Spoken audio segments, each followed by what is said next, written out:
안녕하세요. 좋은 생각 홍병준입니다. 오늘 이렇게 고정로라 스마트 로라를 찍으면서 시작을 하는데요. 제가 오늘 말씀드리고 싶은 건 겨울철, 특히 겨울철에 많이 그러는데 이 실내 운동으로 로라를 돌리는 경우가 많죠. 보통 G푸트나 그런 시뮬레이션을 이용을 해서 고정 로라를 돌리는 경우가 있는데, 그냥 무턱대고 돌리시는 것보다 조금 생각을 하시고 고민을 해보시고 선택하시는 걸 좋을 것 같다는 생각에 이렇게 영상을 만들어 봅니다. 보통 로라는 스마트 로라, 이렇게 고정식 로라에서 조금 더 발전된 와우 키커 같은 경우도 이렇게 와우 키커까지 있는데, 와우 키커 같은 경우는 바퀴를 빼지 않는다는 장점이 있지만 마찬가지로 앞에 바퀴를 고정하게 되어 있습니다. 고정을 한다는 자체는 어느 정도 위험 요소가 발생이 될 수 있다는 건데, 어떤 위험 요소가 있냐면 바퀴를 잠그고 이 뒤축을 잠그고 로라를 돌릴 경우, 그냥 일반적으로 앉아서 돌릴 경우는 큰 문제가 되지 않겠지만 시뮬레이션에서 언덕을 올라가나 힘을 써야 될 경우, 힘을 써야 되는 경우 자전거를 위에서 심하게 댄싱을 하겠죠. 댄싱을 하게 되면 자전거 자체가 움직이면서 문제가 생길 수가 있습니다. 보통 이제 누구나 다 생기는 거라고 얘기를 할 수는 없지만 간혹가다 이 결합되는 부분이 크랙이 날 수도 있습니다.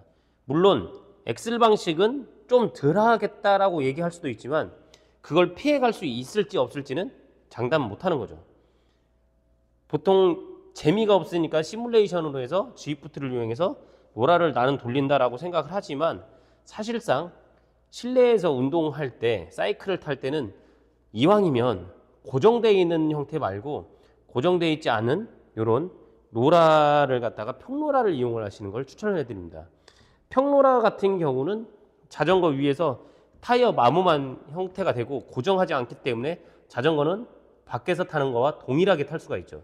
동일하게 타기 때문에 안전하게 탈 수도 있고 자전거에 큰 무리가 되는 경우는 거의 없다고 보시면 될 것 같습니다. 다시 말씀드리지만 고정로라 같은 경우는 자전거를 고정해 놓고 타기 때문에 고정되어 있는 상태 그대로 이용을 한다면 크게 문제가 되진 않겠지만, 제가 몇 년 전에도 이 영상을 어느 분하고 영상을 찍어서 올렸는데 그 후에 댓글 중에도 자전거가 크랙이 났었다라는 그런 댓글들도 있고 그런 얘기들도 굉장히 많이 있습니다. 아주 빈번하게 있을 정도면 문제가 되겠죠. 빈번하게 있지는 않고 정말 간혹 그런 경우가 발생이 될 수 있는데, 그 간혹의 경우가 내 자전거일 경우라면 굉장히 가슴 아프겠죠. 그래서 가급적이면 실내에서 겨울 날 때 운동을 한다라고 생각을 하시면 이렇게 평로라를 이용해서 실내에서 집에서 하기 힘들다 그러면 이제 이런 삼창 롤링로드나 아니면 가까운 아카데미에서 운동을 하시면 되고, 나는 그럴 데가 없다 그러면 이제 삼창 로라를 구매를 하셔가지고 중고장터에서 구매하든 새 거를 구매하든, 새 거 구매할 때는 좋은 생각을 해서 구매해 주시면 감사하겠고, 이 형태로 스페이스 세트로 구매할 수도 있고요. 아니면 로라만 집에 놓고 사용할 수도 있는데, 겨울철 로라를 실내에서 할 거다라고 말씀을 하시면 고정 로라가 아닌 이렇게 평로라 위에서 연습하시는 걸 추천해 드립니다. 그래서 겨울이 되고 지금 로라방에 문의가 많아지는 상황이다 보니까 그런 부분에 말씀을 드리고, 조금 더 안전하게 내 자전거 소중하니까 내 소중한 자전거 지키기 위해서는 고정 로라보다는 평로라를 추천해 드립니다.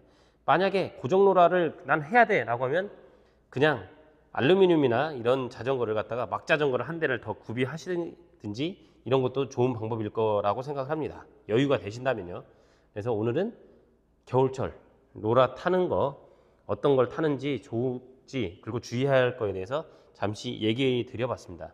다음에는 삼창 평로라를 이용해서 올라타고 내리고 이런 거에 대해서 한번 관심이 있는 분들이 있고 댓글이 있으면 그 내용까지 한번 업로드 해보도록 하겠습니다.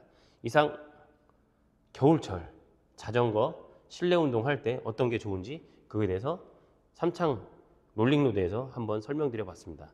이상 좋은 생각 황병준이었습니다. 감사합니다.